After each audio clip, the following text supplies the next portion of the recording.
Pas vraiment de surprise. Je pense que c'est des conditions quand même qui sont pas faciles de venir jouer ici, puis après avec le tournoi qui suit à Doha, quelques jours après, donc je suis pas vraiment surpris. Et on avait joué aussi la Serbie par le passé, Ivanovic et Jankovic étaient aussi absents. Donc c'est comme ça. Est-ce que c'est décevant? Est-ce que c'est un manque d'intérêt par rapport à la fête de certains pays, de certaines joueuses en fait? Oui, je pense qu'on voit ça aussi un peu en Coupe Fed, en Coupe Davis.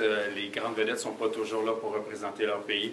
La cédule est quand même assez occupée. Et puis là, comme je mentionnais, c'est pas facile de partir d'Europe, de venir jouer ici, de retourner jouer à Doha avec des matchs qui vont jouer ici dimanche, avec peut-être un début de tournoi le mercredi là-bas. Donc, c'est sûr que dans un contexte idéal, ça serait bien que tous les joueurs de tous les pays soient toujours en rencontre pour représenter leur pays. Ça va de soi.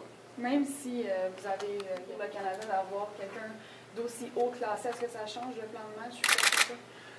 Bien, c'est sûr que plus on a des joueuses dans notre alignement qui sont hauts dans le classement puis qui jouent du bon tennis comme Eugénie a connu récemment, bien, meilleures sont nos chances en Coupe Fed d'avancer. C'est sûr que ça ne repose pas seulement sur les épaules d'une seule joueuse, c'est un travail d'équipe.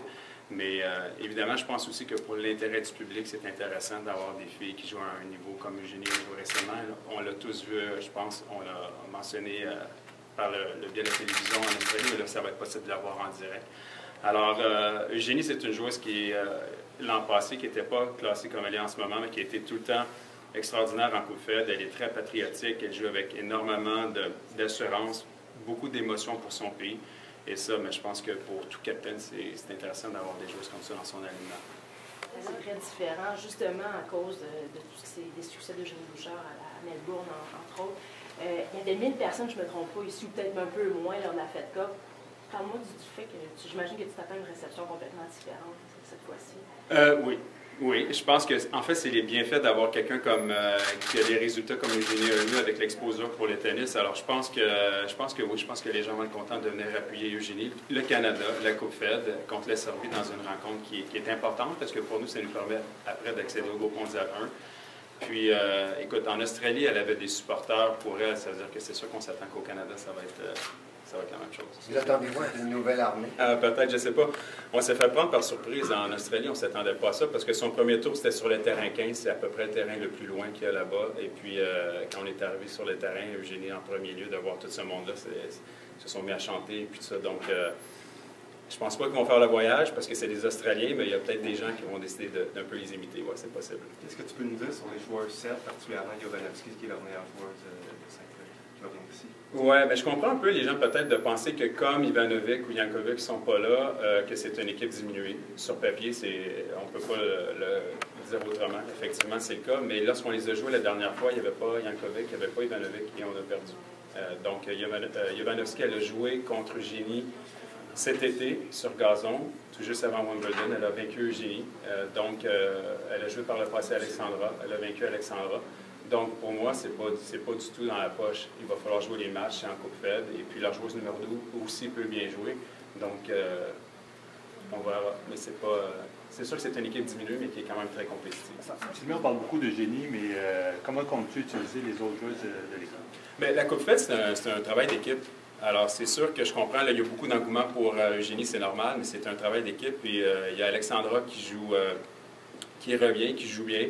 Il y a Sharon Fishman aussi qui est en montée. Il y a Gabriela Dabrowski qui a eu des bons résultats en double. Donc, c'est vraiment ce qu'on essaie de faire, nous, avec l'équipe ici, c'est vraiment d'avoir un contexte d'équipe, de ne pas vraiment concentrer juste sur une seule joueuse.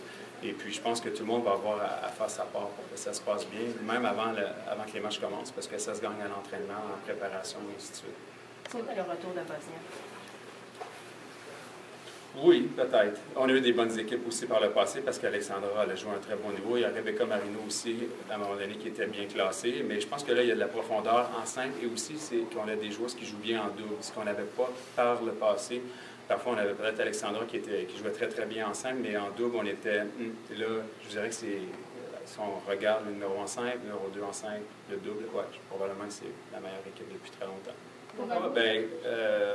On s'est bien expliqué. Elle a eu une très, très bonne réaction, très positive. Elle a très bien compris. En fait, ce qui arrive, c'est qu'on veut s'assurer que dans un contexte où il y a un double décisif, et ça, on ne le sait pas jusqu'au dernier instant, qu'on est capable d'avoir une ou deux options pour jouer un double décisif. Et puis, Si j'invite Stéphanie sur l'équipe, il faut que je coupe quelqu'un, puis potentiellement, ça pourrait être Gabriela Dabrowski, qui quand même est 65 en double. Alors, si on essaie de penser dans tous les angles puis de couvrir un petit peu toutes les possibilités, c'est important d'avoir une bonne équipe de double. Ça n'exclut pas nécessairement Eugénie, mais là, ça donne au moins 2 options. Parce que Fishman aussi, qui joue très bien en double. Donc, Steph n'est pas du tout dans l'équipe, mais pas comme ça, ou quoi que ce soit.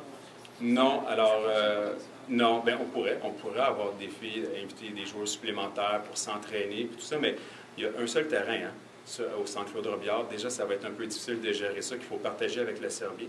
Donc, d'avoir d'autres joueuses, non, j'ai préféré garder ça sur un alignement des 4 joueuses, puis pas avoir de partenaires d'entraînement, ou d'emmener des plus jeunes pour l'expérience, qui pourrait être aussi une bonne option, mais on n'a pas décidé d'aller dans cette avenue-là. Élémentaire, à travers Gabriela, Sharon, Alexandra, puis Eugénie, où on commence l'entraînement dimanche en fin d'après-midi ou lundi matin, c'est optionnel, mais un des deux. Ouais. Puis Eugénie arrivera. Oui, c'est ça, va arriver pour le camp Je pensais que tu d'entraînement. n'aurais pas le temps de faire ça à cause que ils sont un peu partout. Non, ils vont être ici. Les 4 filles vont être ici. Oui. D'ailleurs, Alexandra est déjà ici, puis Sharon arrive samedi, Gabriela arrive dimanche, puis il reste à finaliser avec Eugénie. Comment ça s'est passé, ça, pour la sélection d'aller à Singapour?